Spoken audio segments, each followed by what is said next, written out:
E fala também sobre a demissão de Rui Costa no São Paulo. Quanto é que o tricolor vai pagar ao executivo de futebol? Preciso falar ainda sobre o São Paulo, que ouviu mais um não de um time alemão. Tudo sobre a vitória da seleção brasileira contra o Haiti. Falo também sobre recorde de audiência na história do YouTube e muito mais.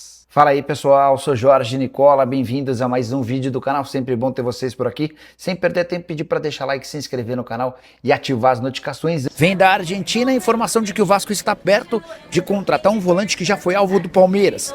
Eu me refiro a Nelson de Ossa, colombiano de 26 anos de idade, que pertencia ao Monterrey quando o Palmeiras se interessou. Ele queria jogar na Europa e acabou comprado pelo futebol europeu. Operação de 11 milhões e meio de euros, foi o Betis quem o comprou. Primeira temporada na Espanha regular, 33 jogos e uma assistência. Foi titular em 16 partidas, reserva em 17. Confesso que tomei um baita susto quando o Germán García Grova, jornalista argentino, divulgou que o Vasco tem negociações avançadas para fechar com o De Ossa. De Ossa até outro dia não queria jogar no Brasil, queria atuar na Europa. Ele enfim consegue. E tem um número relativamente bom de partidas como titular no futebol espanhol. E aí volta para o Vasco e aqui vem outra curiosidade. Renato Gaúcho e Vasco se acertaram para a saída do técnico exatamente pela falta de perspectiva em relação à contratação de reforços. Seria o De Ossa um reforço logo depois da saída do Renato Gaúcho? Com a lembrança de que hoje ele está avaliado em pelo menos 10 milhões de euros. Aguardemos cenas dos próximos capítulos. Antes de gravar o vídeo, ainda mandei mensagem para um dirigente Cruz Maltino que não respondeu. Existe outra especulação envolvendo o Vasco e reforços. Diogo Leite, zagueiro português que pertence ele foi revelado no Porto, passou pelo Braga e defende o União Berlim. O problema para o Vasco é que ele também interessa ao Milan. Difícil imaginar, especialmente porque o Vasco está em mudança de dono, que possa existir alguma chance de negociação nesse momento. E o Benfica deu chapéu nos clubes brasileiros e está levando uma das maiores promessas da zaga do futebol brasileiro. Apenas 17 anos tem Gabriel Índio, atleta do Atlético, que vinha atuando como titular na Série B. O Benfica está pagando cerca de 4 milhões e 200 mil euros para fechar com o jogador em definitivo. A operação deve ser concretizada ainda nesse meio do ano. Temporada atual de 16 jogos, sendo 14 pela equipe profissional. O Índio inicia a temporada jogando a Copinha. Índio que está no Atlético há bastante tempo, desde 2023. Atleta de 1,86 m de altura, 84 quilos. Pergunta que eu deixo para você. O Benfica tem melhores observadores do que os clubes brasileiros? Ou ninguém quis gastar esses 4 milhões de euros por um atleta que nesse momento é só uma promessa? Use o espaço para comentário e registre sua opinião. Já estou até vendo o fim desse filme. Daqui a 1 ano, 2 anos ou no máximo 3, o Gabriel Índio é vendido para um gigante do futebol europeu pelo Benfica por 25, 30, 35 milhões de euros. E o São Paulo demitiu o Rui Costa. Decisão foi tomada pelo presidente Arrim Assis nesse sábado, poucos dias depois da reapresentação do elenco. Rui Costa vem sendo alvo de pressão há bastante tempo. Eu quero trazer uma informação exclusiva. O tricolor, que passa por enormes dificuldades financeiras, vai precisar desembolsar perto de R$1 milhão com a dispensa do seu executivo, o funcionário mais antigo, a única pessoa importante da era Júlio Casares que seguia empregada no São Paulo. O Rui Costa tinha direito a um salário de R$150 mil mensais. Como ele tinha contrato até dezembro e o seu contrato prevê o pagamento dos salários até o fim, o tricolor vai ter de desembolsar R$900 mil pelos 6 meses finais, mais alguns dias desse mês de junho. Importante contar que o Rui Costa queima seu filme dentro e fora do São Paulo depois de dispensar o Hernan Crespo e contratar o Roger Machado. Decisão das mais equivocadas. Roger Machado durou 2 meses e a partir daí a pressão pela demissão do Rui Costa se tornou insustentável. Rafinha segue como gerente esportivo, embora esteja comentando jogos da Copa pela Globo. São Paulo estuda alternativas para saber quem vai ocupar o cargo de executivo de futebol do clube. E o São Paulo ouviu mais um não do Hoffenheim na tentativa da contratação do zagueiro Arthur Chaves, atleta de 25 anos de idade, tratado pelo Rui Costa, o executivo do futebol de São Paulo, como um cara com tanto potencial, mas tanto potencial, que pode vir a ser um novo Jeromel. Jeromel, vocês vão lembrar, zagueiro que fez história com a camisa do Grêmio e também da seleção brasileira. Pois bem, o tricolor já fez 2 propostas ao Hoffenheim, as 2 de empréstimo. As 2 ofertas foram recusadas. No primeiro momento, São Paulo queria ter o Arthur Chaves até junho do ano que vem, o Hoffenheim recusou. São Paulo sugeriu um empréstimo até dezembro, nova recusa. A questão nem é o tempo. e sim a questão financeira.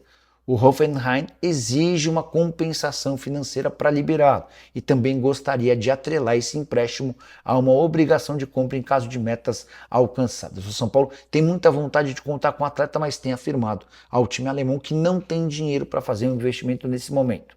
As tratativas não estão encerradas, aguardemos cenas dos próximos capítulos. Se pintar qualquer novidade sobre o tema eu conto para vocês.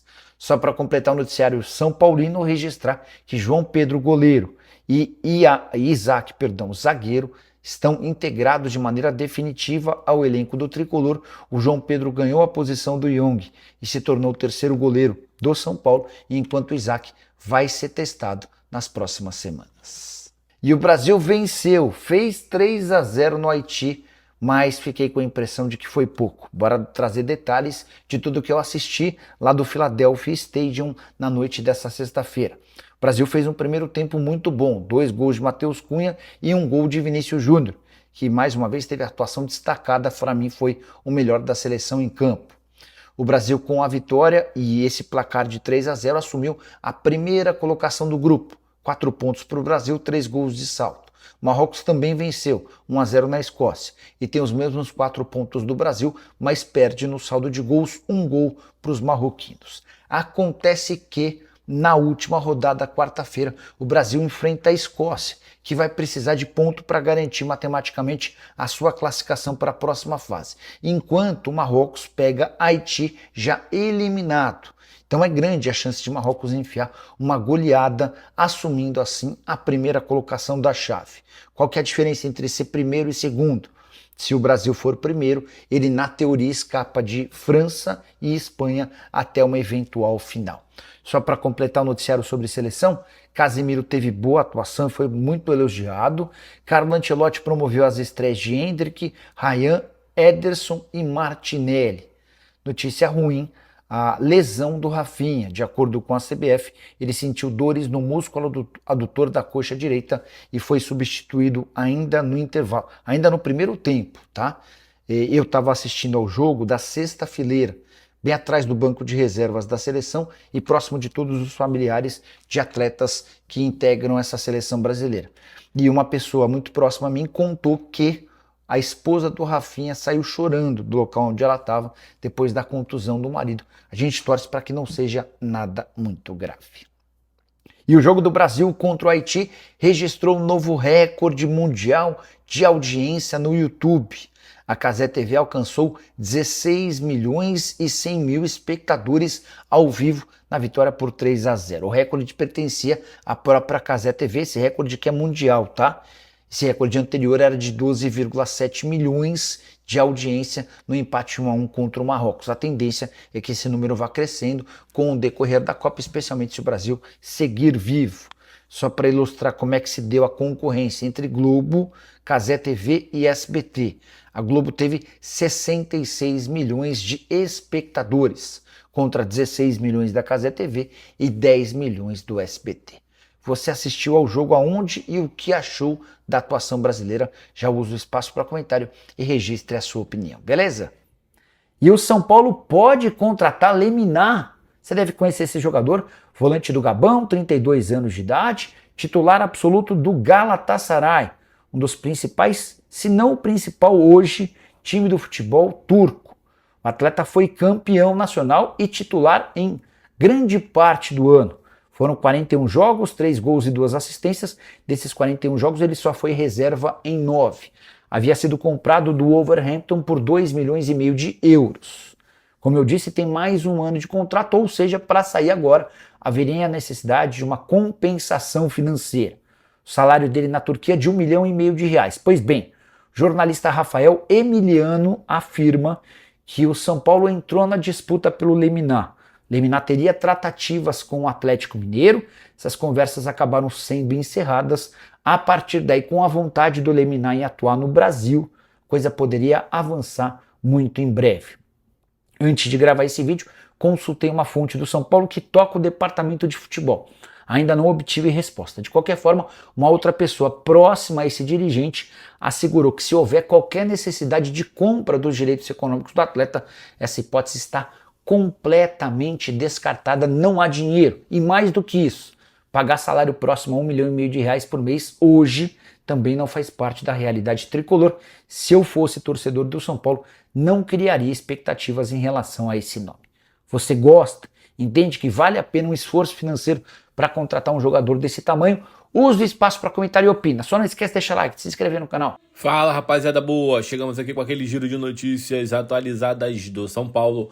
Para você que gosta do nosso conteúdo, não esqueça de deixar o like, se inscreva no nosso canal, ative o sino das notificações para você receber as principais informações do mercado da bola do Tricolor Paulista. Combinado? A gente sabe como é que é todas as coisas por aqui, né? Um grande abraço para você, nos siga para mais e até o próximo vídeo. Oi.